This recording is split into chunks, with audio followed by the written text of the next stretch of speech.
Hey, everybody. If you are a Christian, you've probably caught yourself wondering at one time or another if it's possible for someone to be so far away from God that his love can't reach them. I mean, really, is it possible for somebody to be a lost cause in the eyes of Jesus? Well, that's the question that we're going to look at today. Today, we're going to hear a true story, one that starts with deep loss, turns to dangerous living, and then winds up on death row. Can God really reach a person in a place like that? Can he bring them to repentance, salvation, and then completely restore their freedom? Well, stay with us for the rest of the show. We're going to answer those questions together. I would say I've always been very confused with my gender identity. Abortion can be another word for mercy. People are suffering. Could put People are dying. half of Trump supporters into what I call the basket of deplorables. Are collapsing. Every city in the United States has become much That's the solution.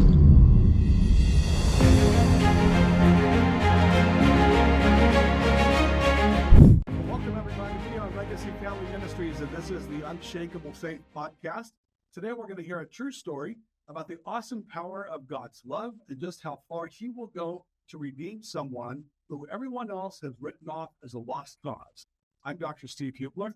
I'm Amy's son, and if you'd like to get to know us better, you can join us online at legacyfamilyministries.com or download our brand new app and some downloadable resources we have available for you there. And if you'd like to help us help more Christian families build the faith of their children, be sure to click like on this video, share it with your friends, and subscribe.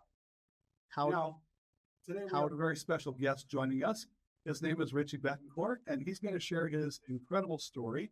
It's one that starts, like I said, with deep loss, then moves to dangerous living and winds up on death row. The story doesn't end there. Its story showcases the amazing love that God has for us and the extent that Jesus will go to meet us in whatever circumstances we're at and bring us back to himself and to bless us in the process. So, Richie, thanks so much for joining us today. Yeah, I'm excited. How? Now, by the way, did I get your name right? Yes. Yeah, that's right.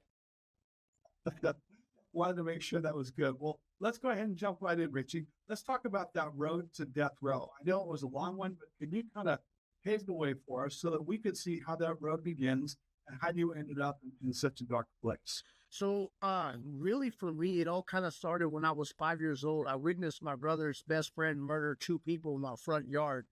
And that kind of set the stage for kind of how my life went from that point on. You know, when you witness somebody that you know kill two people, it kind of has a huge impact on your life. You know, I was filled with fear.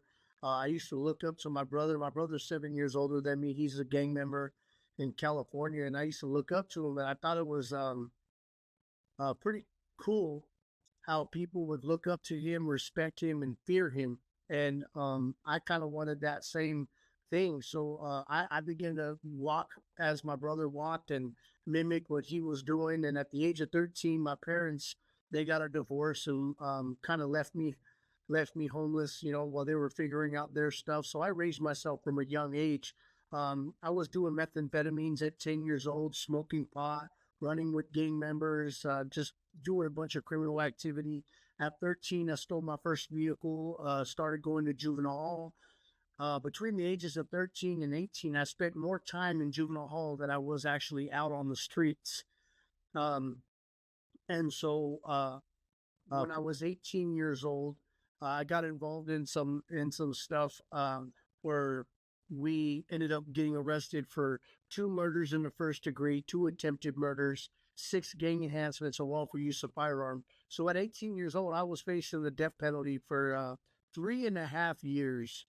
I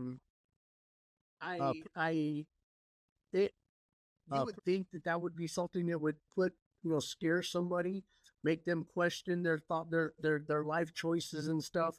But I kind of come to the realization that this is who I was. I was told that I was going to hell for the things that I had done, my people in the past. So I just kind of figured I was on a road to hell and I was going to ride it out.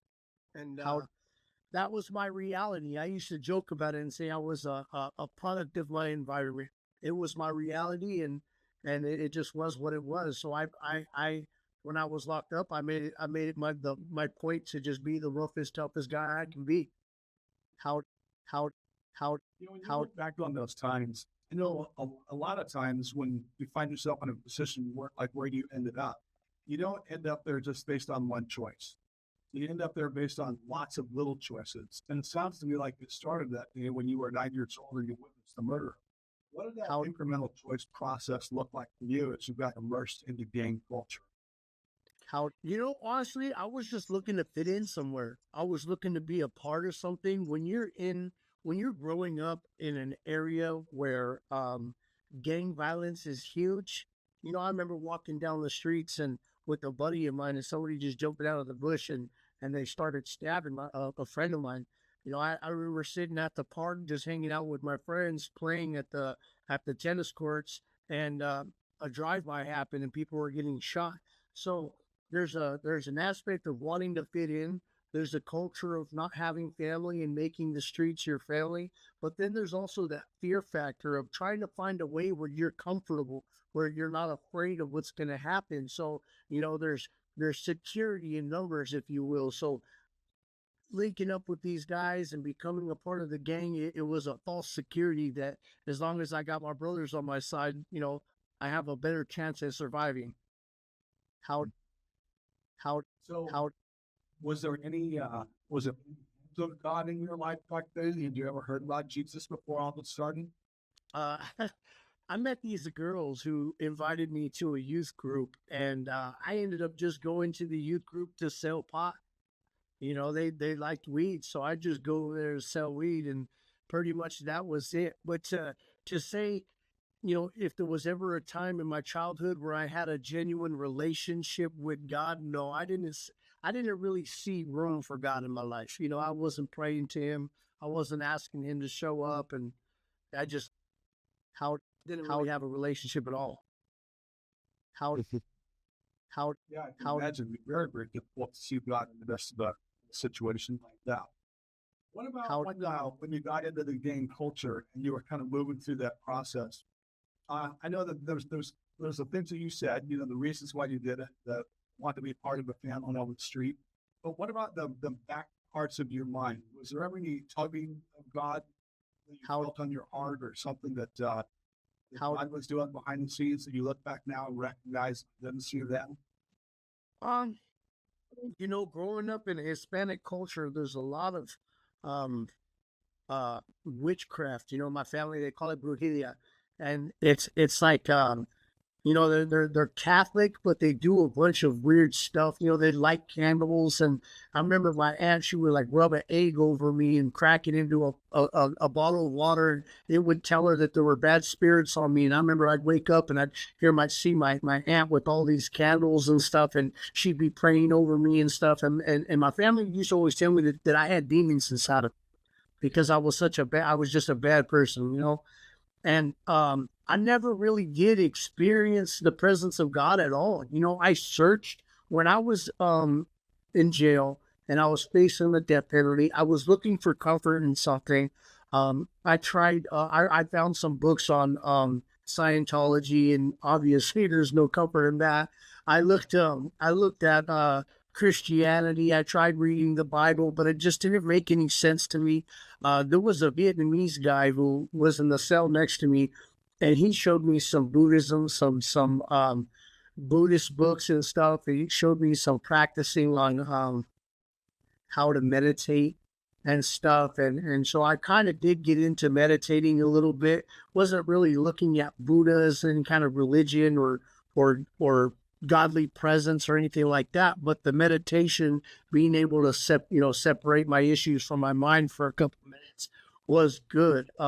As I look back now, there was a lot of times where I can see how, God had to have had his hands on me. We know that, I strongly believe that God had a plan for me, right? Before the foundations of this earth, and so I do believe, there was a time, I was telling somebody the other day, there was a time where something happened in my neighborhood, and these guys came after me, my brother, to retaliate against us. And it was kind of like a movie. The car started to come into the neighborhood real slow, and then it stopped, and then the headlights went off.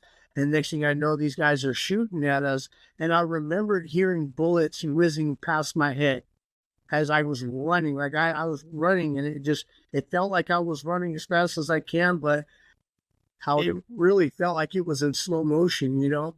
And I'm trying to get away. And as I look back at it, man, there's so many times where I think, you know, I definitely should have been shot there, right? Or I definitely should not have seen favor in getting released from that death penalty. Like I should still have gotten those charges. An awesome thing I will share with you that's completely a God thing is that so I spent 3.5 years facing the death penalty. I ended up spending $70,000 on an attorney because the court-appointed one was just not doing me any favors. So I spent $70,000 on an attorney, and they came up with a deal. The deal was plead guilty to accessory to commit homicide, and you'll serve 7 years. I had already done 3.5 years. California has like a 50% plus good time, so I got out after like 3.5, 4 years of being locked up. And you would think that that's where my God story come in, but it didn't. I went right back into the streets. I started gangbanging. I started selling drugs again, just trying to kind of figure myself out. Well, many years down the road after being saved and set free, I had a vision that I was in another country. How this little girl came up to me and she asked me for prayer, and I prayed for her. And then she left, and she came back. She grabbed me by my arm and dragged me out into the street and had me pray for a bunch of people. And I remember praying for every single one of them until they were all gone. And I woke up thinking, man, this is crazy. Like, I can't go into another country. But that dream felt so real. But because of my criminal background, I wasn't allowed to go anywhere. And so I told my wife, huh? How you went fishing when you had that? No, I had just gotten saved. And so I went back, told my wife about it, who called my lawyer. My lawyer got super excited about it, and she went to the courts, and long story short, the court ended up, they were trying to find a way to turn my criminal record into a lesser charge. Well, you can't turn murder into a lesser charge. So what they ended up doing was the district attorney agreed to withdraw my guilty plea and drop all charges as if they never existed. And so I was actually able to completely redeem my life 100% because of God. That doesn't happen, you know, to have a criminal background. Every time I got pulled over, every time I applied for a job, every time I tried to do anything in life, they would show up murder on my background. Legacy Family Ministries is a non-profit ministry. It is because of the generous gift of parents just like you that we're able to provide the tools and resources that families need to raise their kids with an unshakable faith in Jesus. Would you consider partnering with us today? You can make a difference in the life of a family by texting the word GIVE to 878-7814 or visit us at our website at legacyfamilyministries.com. All of your gifts are tax deductible. Thank you. And it just kind of followed me forever, you know what I mean?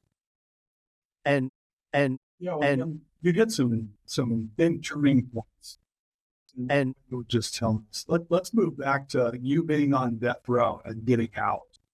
Tell us a little bit more in detail about what that looked like. Because the reason I'm asking is because when you're in a position where you get sentenced to something like that, and then they send you off and you're in prison and you're on death row, I mean, you're the proverbial lost cause at that point. And they're gonna take your life. That's the point. That's what you were convicted of. But God moved you out of that. And you mentioned a lawyer. How did God work in that whole situation with a lawyer to pull you off of death row? I know you're talking about deal. I think there's a misunderstanding here. I was facing the charges for multiple murders, and I was going through trial and all that stuff. I had not been convicted, and I was not on death row. I faced the death penalty for 3.5 years. So the charges, I was arrested incarcerated in Arizona because I had ran away. I ran away, and they found me, and they brought me back to California, where I sat facing trial, and Okay. and my charges were 2 murders in the first degree, 2 attempted murders, 6 gang enhancements of lawful use of firearm, and I faced the death penalty for that.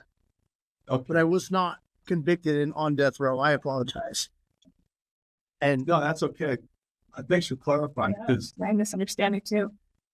well, and obviously God got you out though with the plea charges. yes, and so the first time I had a public defender, and the public defender came up to me and they said, "Hey, we're gonna offer you a deal."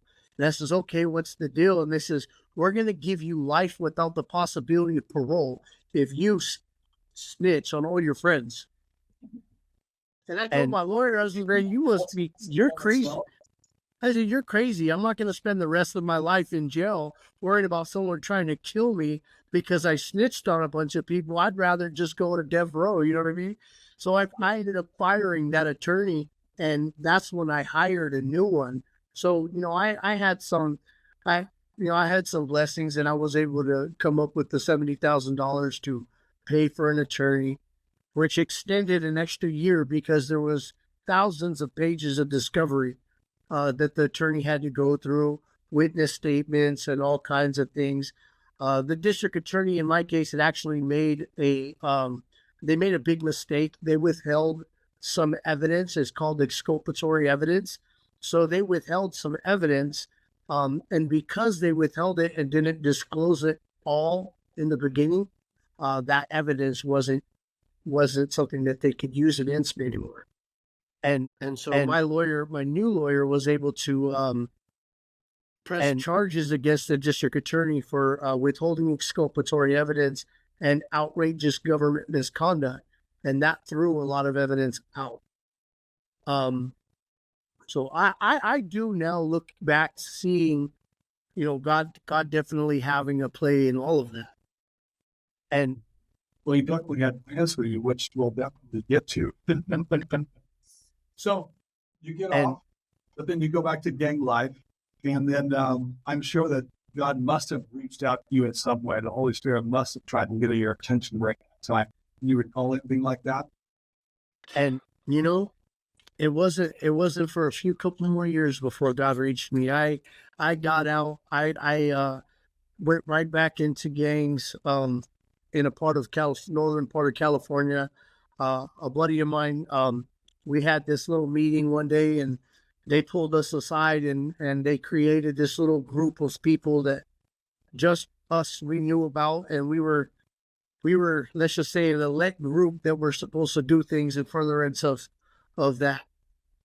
And that group that I was in, and I agreed to be a part of it. And I believe that that's where God intervened, because I was on the road to make the same mistakes. I was on the road to get right back into a pretty nasty life. And I met my wife. And she had this beautiful little baby. She was about 3 months old. And the first time I held this baby, I just fell in love. I fell in love with this baby. I never thought, in that mentality that I was in, I never thought I could love anything, to be honest with you. I had no desire for children. I had no desire for life. But I held this little girl for the first time, and I looked her in her face, and I just knew that it was my job to protect her. And I knew that I had to do whatever it took to keep that girl safe. And so, it wasn't perfect from that moment on. It really wasn't. My wife was actually also a drug dealer. And so, we went bouncing around from hotel to hotel, trying to figure a way out, because the lifestyle that I was in, you don't just go up to the guy who's in charge and say, "Hey, I don't want to do this anymore. I quit." Yeah, I put in my 2-week notice. You don't really get to do that, And so, we were actually scrambling around and trying to figure out, like, what do we do here from this point? You know, we had an obligation to the streets. We had an obligation to a lifestyle that we chose. What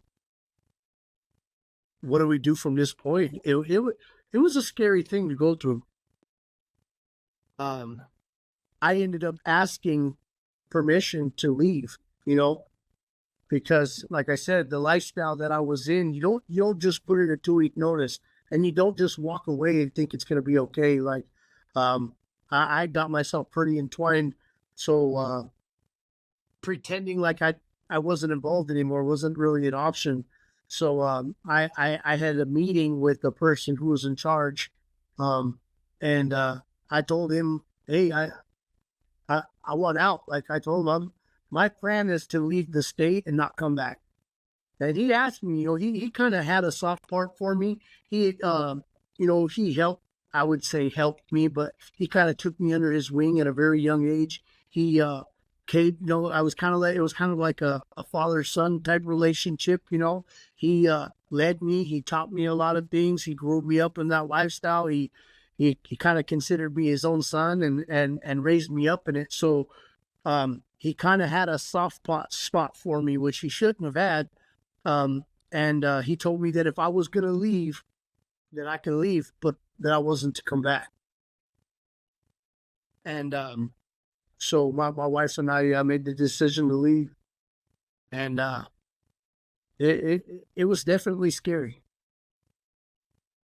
So how did God finally get you across the line from not following them to giving your life to them? Oh, that's a wonderful question. So we came to Arizona, right? We got permission to leave California. We came to Arizona. I tried finding some jobs. I couldn't find a job.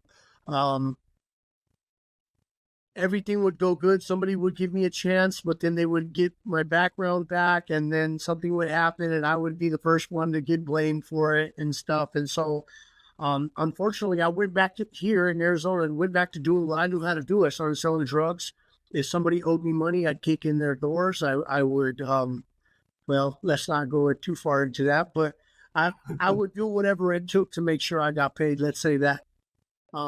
One day my house got raided here in Arizona, and they couldn't find anything, and they were mad that I still had an attorney on retainer. That the police department did not like that. And so this other guy owed me money, and I kind of did a little bit of a house, and I went to his house to collect. He got scared. He called the police. The police came to my house, raided me again, couldn't find anything. And the police came, and they said, listen, your name is bouncing all over our police department. I'm warning you now, like, it'd be better for you to leave because we're looking at you, everything you're doing. And so my wife and I made a decision. I live in Prescott Valley. I lived at Prescott Valley at the time. We moved to Chino Valley, Arizona. And it was around Christmas time. Everything was falling apart. Okay. I was about to lose my car. I was about to lose my house. My bills were getting shut off. My wife, who was my girlfriend at the time, was going to leave me. And we just happened to go to the post office. I opened the door for this lady. And mind you, I look like a complete thug. I've got tattoos and stuff everywhere. I wasn't the kind of person you'd want to just start talking to, you know. I opened the door for her and helped her get her packages in. And she started to share with me about her church. And she invited me. And so after an argument with my wife, we decided to give it a shot because we were kind of at our wits' end. We didn't know what to do anymore. She was ready to go. It was just a wreck. We came to this church, and it was crazy because it felt like the lights dimmed out, and it was just me and the words that were coming out of this pastor's mouth. And he was just, every word was piercing me to the deepest part of my being. Just, it hit me and it hit me. And I always believed in God, but I believed that I had made my bed and I was going to hell. We came back the second week. Nobody in the church knew who we were, where we were from or anything, but people started coming up to me and giving me money. And at the end of the service, a guy came up to me and said, hey, God said this wasn't enough. And he gave me a check. And the curiosity was driving me nuts. So I go into the bathroom. I I pull out the money, I start counting it, and it literally was the exact amount that we needed to the penny. And I remember just telling my wife, like, if it was $20 or $30 off, I could probably count it off as a coincidence. But I strongly felt like God was saying, this is what you need. What are you going to do? Are you going to go and buy drugs like you always do, or are you going to get yourself out of this pit? And I made a promise to get myself out of that pit.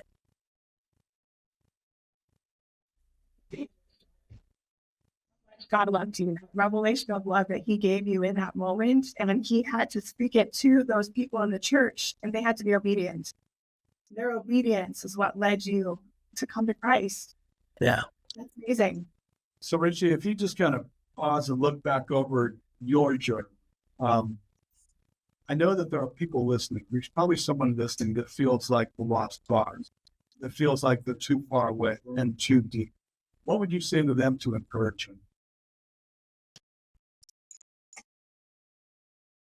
I would definitely say that there is nothing that you have done or can ever do that would separate you from a living relationship with God. God hungers to be in our presence. I just absolutely love it. The story of the prodigal son, when he was fully prepared to come and beg for his father's understanding to allow him to come back into the household as a low servant, and the father wasn't interested in hearing any of it. And that's kind of how God is. That's how God is with us. He's not concerned with it. He wants us to have a living relationship with him. He wants us to be in his presence. He wants us to hunger for him. He wants us to know him. And more than anything, he's just happy that we're not dead. He wants, you know what I mean? Like the father was there. He said, man, my son is home. He's alive. He was dead, but now he's alive, and so one of the biggest things I struggled with was I didn't forgive myself. I hated myself for the things I did. I could not understand how anybody could love me. And to feel God's love was so beautiful and emotional because it's so real. And when you truly experience God's love, you can feel that it's not based on what you did. Like what you did, what you've done in the past doesn't matter. It's real. And so I would tell anybody, hey, you do matter. You are important. You are lovable. And nothing you have ever done can ever separate you from that love.